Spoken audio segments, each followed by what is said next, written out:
हिंदियों में बू रहेगी जब तलक ईमान की, तख्ते लंदन तक चलेगी तेग हिंदुस्तान की।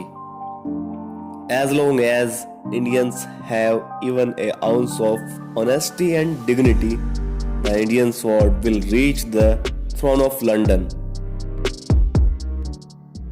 19 सितंबर 1857 जब भारत में आजादी की क्रांति का उत्थान हो चुका था, जिसका दिल्ली से नेतृत्व करने वाले बहादुर शाह जफर को मुगल बादशाह हुमायूं के मकबरे से गिरफ्तार किया गया, तब से उनके ये बोल आज भी हुमायूं के मकबरे में गूंजते सुनाई देते हैं।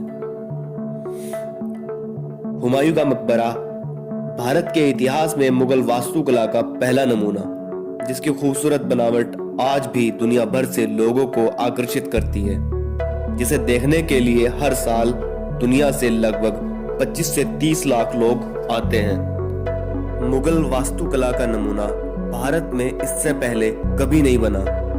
यह इस वास्तुकला का पहला उदाहरण था। इसका निर्माण 1572 ईस्वी में मुगल बादशाह अकबर के शासनकाल में हुआ। इसका डिजाइन सईद मोहम्मद गयास ने किया। इसी मकबरे की तर्ज पर भारत के इतिहास में बेहद खूबसूरत इमारत ताजमहल का निर्माण हुआ, जिसे मुगल बादशाह शाहजहां ने 1653 ईस्वी में आगरा में बनवाया। ताजमहल हूबहू हुमायूं टॉम्ब की तरह ही बनाया गया। हुमायूं टॉम्ब में मुख्य गुंबद संगमरमर से बना है, जबकि ताजमहल की मुख्य इमारत संगमरमर और बेशकीमती पत्थरों से जड़कर बनाई गई है। हुमायूं टॉम्ब पर ताजमहल की तरह खूबसूरत नक्काशी नहीं की गई। हुमायूं टॉम्ब की इमारत को बनाने में लगभग 8 से 10 साल का समय लगा, जिसको लाल पत्थरों से बनाया गया। 1993 ईस्वी में इस मकबरे को यूनेस्को द्वारा विश्व धरोहर स्थल की सूची में शामिल कर लिया गया। तब से इसके रखरखाव का कार्य आर्कियोलॉजिकल सर्वे ऑफ इंडिया और आगा खान ट्रस्ट द्वारा किया जाता रहा है। इमारत का जो हिस्सा समय के साथ बर्बाद हो चुका या किसी आक्रमण के कारण टूट चुका, उसकी मरम्मत का कार्य सीमेंट से किया गया, जबकि इमारत का निर्माण चूने से हुआ है। चूना कार्बन डाइऑक्साइड की उपस्थिति के कारण एक मजबूत पत्थर में तब्दील हो जाता है, जिससे इसका अस्तित्व सैकड़ों वर्षों तक बना रहता है, जबकि सीमेंट का अस्तित्व औसतन 50 से 60 वर्ष में खत्म हो जाता है। इसी कारण मरम्मत किए गए ढांचे ने मकबरे की खूबसूरत नक्काशी को धब्बों से भर दिया। आर्कियोलॉजिकल सर्वे ऑफ इंडिया के आंकड़ों के अनुसार लगभग 10 लाख किलो सीमेंट की परत उखाड़कर निकाली गई और असली पत्थर को चमकाकर तराशने का कार्य किया गया, जिसके लिए उज्बेकिस्तान और कजाकिस्तान से कारीगरों को बुलवाया गया, जहां आज भी इस जमाने की कला के पारखी जिंदा हैं। पत्थरों को तराशने का कार्य भारत के ही भरतपुर और धौलपुर से आए कारीगरों द्वारा किया गया। आगा खान ट्रस्ट और आर्कियोलॉजिकल सर्वे ऑफ इंडिया ने मिलकर इसकी खूबसूरती को रेप्लिकेट करने की सफल कोशिश की है।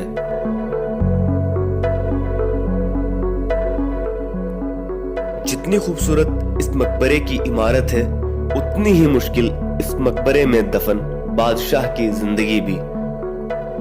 हुमायूं के नाम का अर्थ है खुशकिस्मत, मगर बादशाह का जीवन उसके नाम के बिल्कुल विपरीत। नसीरुद्दीन मोहम्मद उर्फ हुमायूं, जो आज इस मकबरे में सोया है, 1530 से 1540 लगभग 10 वर्षों तक भारत के एक बड़े हिस्से पर शासन किया। 1540 में शेर शाह सूरी द्वारा चौसा के युद्ध में हार गया और हिंदुस्तान छोड़कर भागना पड़ा, और सिंध म्यांमार फिर वापस सिंध से सेना जुटाकर 15 वर्षों के संघर्ष के बाद अपना राज्य वापस प्राप्त किया।